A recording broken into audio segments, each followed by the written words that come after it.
Welcome to episode 1 of my series, The Big 10 of Business and Marketing. Hey everyone, my name is Lydia and I'm a current student in high school.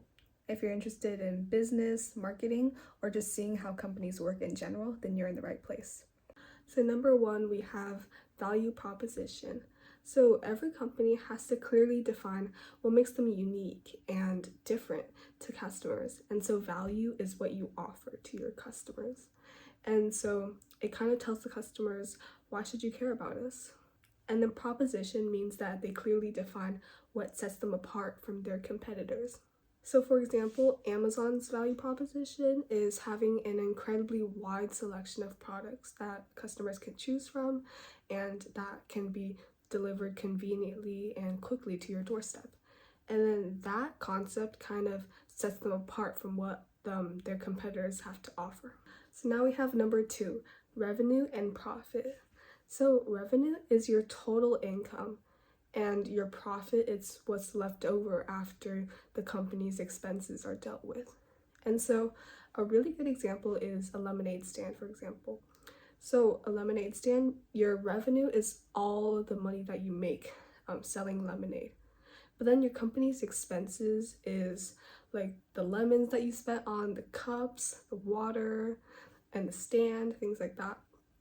And so you have to subtract those expenses from your total revenue to see what you actually make, which is your profit.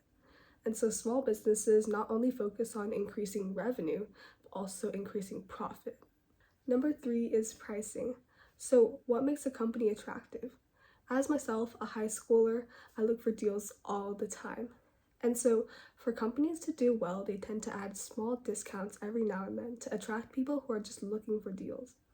And so, for example, I never go to that boba shop down the street, but ever since I heard of their 20% student discount, it's been my go-to ever since. Number 4, we have supply and demand.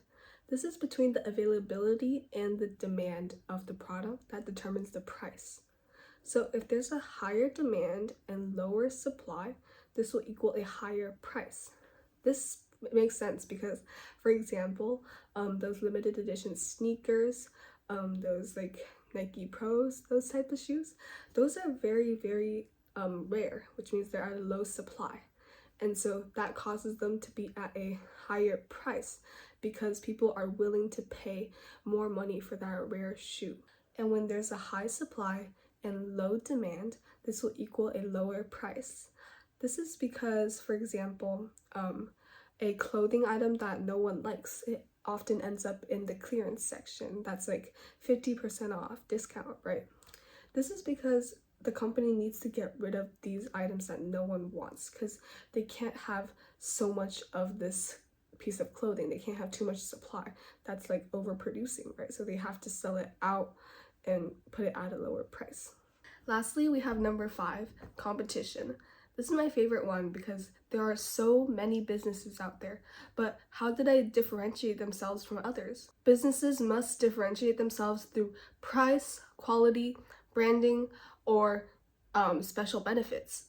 Companies like Costco, Amazon, Target, even though they all do similar things, they still manage to differentiate themselves from their competitors. And again, this is just an overview, so I'll be able to explain these concepts more in depth in my future episodes. Okay, so now we're going to move on to the big 5 tips for successful marketing. Okay, so number 1, we have target audience. So this is very, very important because you don't want to be blindly promoting your products to just every single person in the world because not everyone in the world wants your product, right?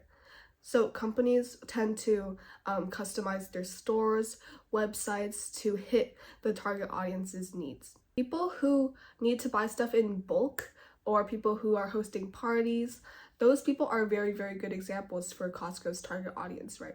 Because Costco, their in-person stores, they tend to sell like huge amounts of like corn dogs in bulk, and that's often used for parties, not for small families. So Costco's target audience is mostly people who want to buy things in bulk, landowners who want expensive stuff at a huge discount for their apartment, things like that. Number 2 is branding.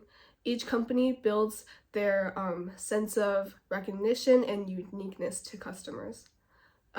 This can be done through color combos or certain shapes. For example, McDonald's. McDonald's is that huge M shape, right? And it's very consistent. You see those on the paper bags, on your French fries container, on your cup. It's so consistent and so simple that it's easily recognizable and memorable. So every time you see that yellow M, you think, oh, McDonald's. So it's super, super memorable to customers. And that's what makes McDonald's incredibly special. So now we have number 3, slogans. So effective marketing will always have a clear message or motto that demonstrates what their purpose is to their audience. And a motto can help set them apart from what other companies have to offer. So for example, Toyota's famous motto is "Let's go places," right?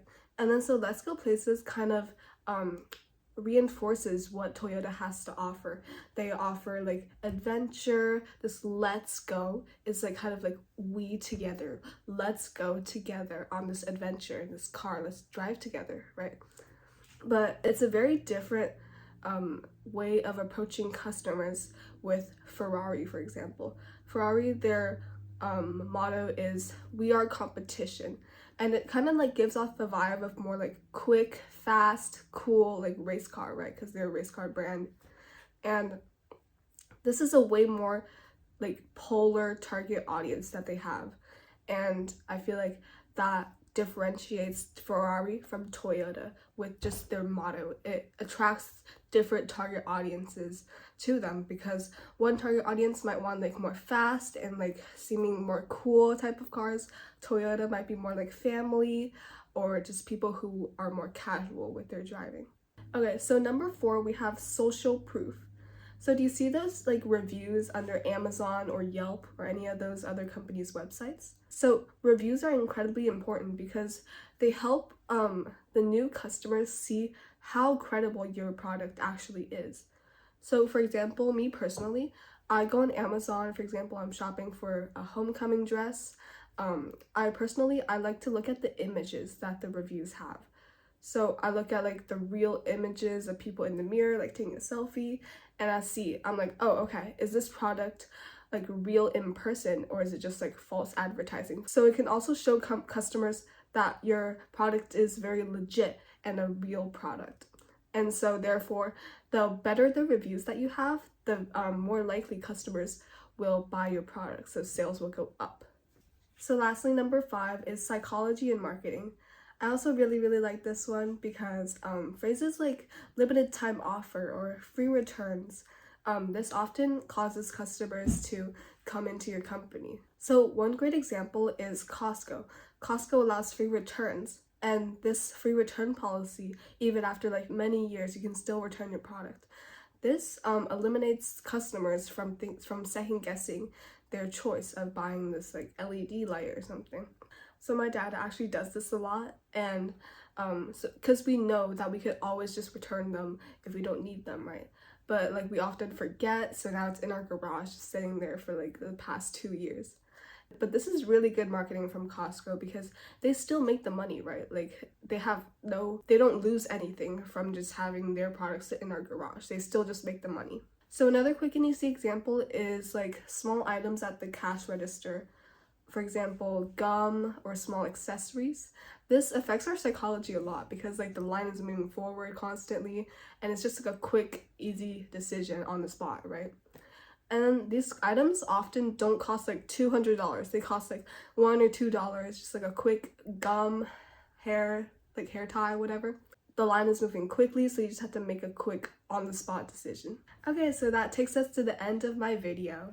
And so let me know how these 10 concepts worked out for you in the comments. And since this is a whole series, I'll be doing 1 episode per concept in the future. So please stay tuned for the next few weeks. I'll be posting more episodes. Thank you so much.